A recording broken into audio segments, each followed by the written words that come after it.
You and Aldo have always been very respectful, but he's even been turning it up in the last few weeks, and I don't know if he's making it almost seem like this is just a formality here that he's UFC 200, he's going to show up, he's going to walk away with a belt, and he's already talking a little Conor McGregor game.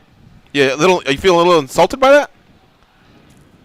No, man, I think he's a little delusional is what I think, and I think he's trying to talk himself up. After a devastating loss like that, I know his confidence can't be too high, and he's got to. Sometimes they say you keep telling yourself these affirmations, it comes true, but I think he's trying to do that. But, it just doesn't work. Talking's not enough. You got to show up and you got to perform. So we're going to find out July 9th if he get back to talk up. When you go back and watch footage of the first fight, what kind of things stand out for you that night? Are there things that you saw on the tape that you weren't aware of during the fight? No, I always hold my opponents in high regard, and he showed up like I expected him to. He was a very fast, athletic guy.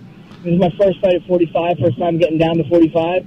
I just think I'm a totally different fighter than I was back then, and I'm going to come out and show it. Were you happy to have Jones and Cormier announced as the main event and take pressure off you and Aldo, or did you kind of want to be the guy that night in the main event? What did you think of when they were still seeking out another fight for the epic card?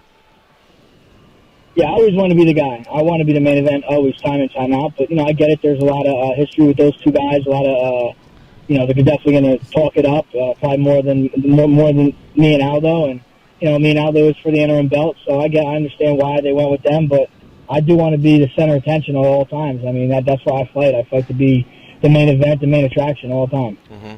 And by the way, what does your gut tell you? The winner of that night, I know you'll get the interim belt, but from, with everything that Conor's involved in, being Mayweather or Nate Part 2 or anything else, does your gut tell you that you're just going to be the champion that night should you win, and because my man there is going to go to another weight class or just, explore other type of fights?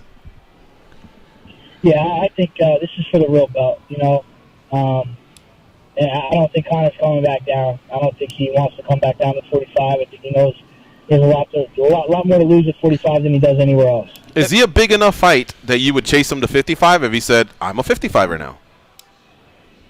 Absolutely. Obviously he comes with the big paycheck. He's the most popular guy in UFC. He's going to talk it up more than anybody else, and that's a fight I know I can win.